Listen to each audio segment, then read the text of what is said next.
The CDC predicts the rate of COVID-related deaths will decrease over the next 4 weeks.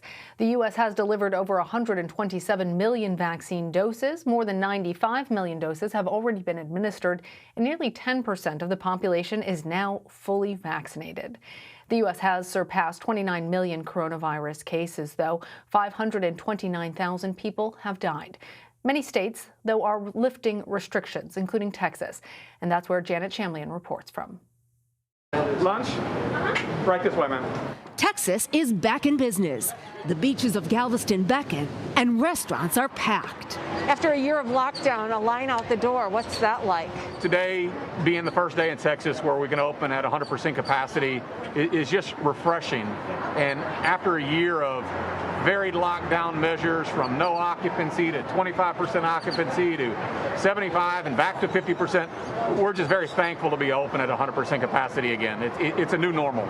The state mandate is gone, so are occupancy limits. A move health officials warn is poorly timed, just as spring break is getting underway. We are very prepared for another spike in cases. We're not going to have enough of the community vaccinated to prevent that from happening following the inevitable gatherings of spring break. Texas reported its lowest number of new cases this week since the last shutdown in June.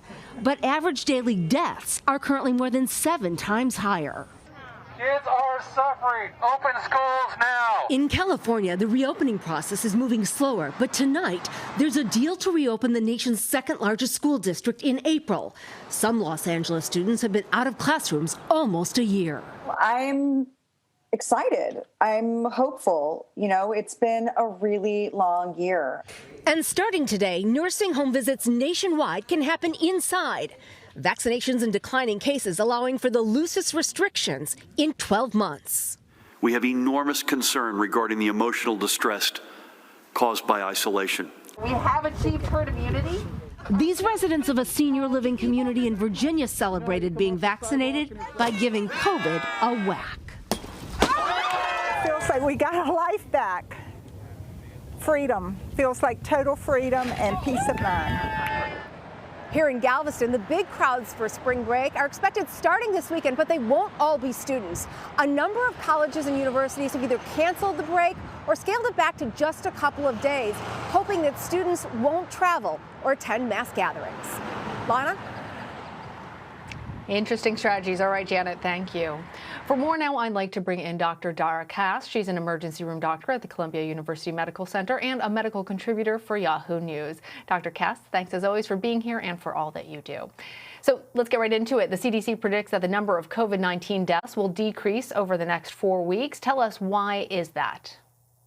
So this was the predictable course when we started to see really coordinated efforts from the federal government on mask wearing, social distancing, clear guidance, and now vaccination. The first course of vaccine has been completed, somewhere around the middle to the end of January. So now we're starting to see that decrease in spread from some of the vaccinated individuals. But most of this is actually regards to the decrease in travel after holidays, the increase in the government really giving clear messaging, and people really taking responsibility of stopping the spread of this virus.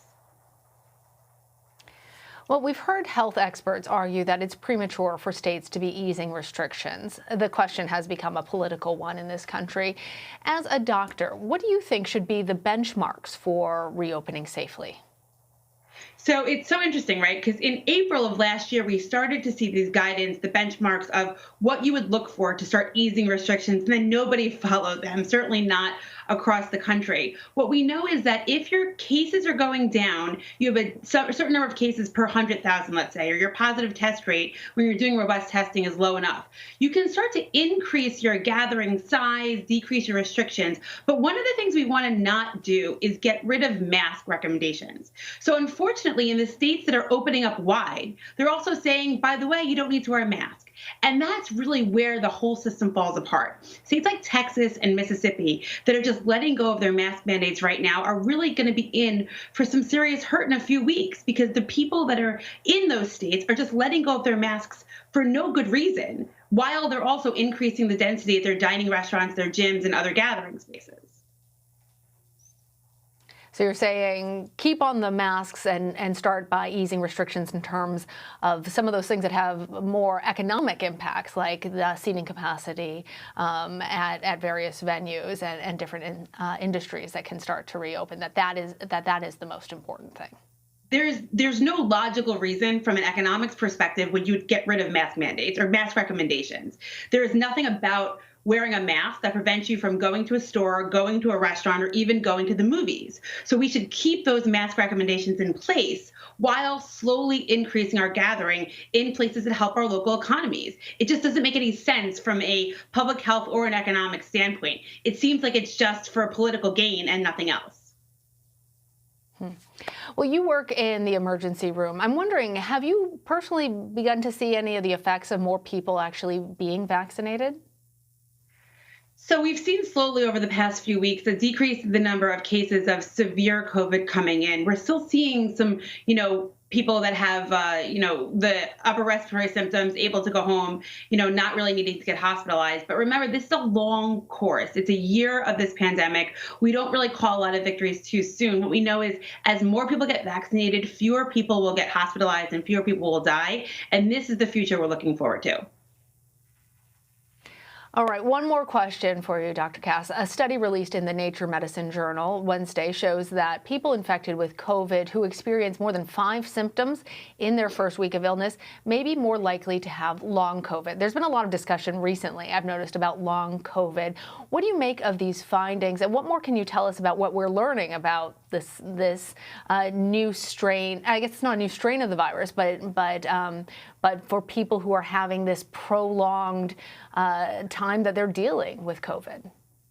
So we've been noticing since the beginning that a certain percentage of patients, up to a third in some communities, that get COVID actually have symptoms longer than 28 days, which is how we define long COVID. And we needed to start understanding who were these patients, what were their risk factors, why exactly was this happening. This paper shows us that it seems like people that have a lot of symptoms early on, things like shortness of breath, fatigue, headaches, are having higher incidence of prolonged symptoms. And if they are overweight, if they are older, if they're female, they're more likely actually to have these symptoms persist for 28, 72 days, even longer. And so it'll help us understand early on when people get diagnosed, are there patients that we can treat differently? Do we need to give different guidance? Are there medications we can give or therapies early on to prevent the patients pivoting into this longer syndrome that really turns into a chronic illness?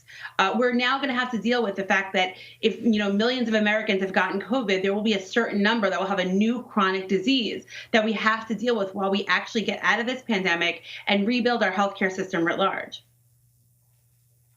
All right, Dr. Dara Kass, thank you. Thank you.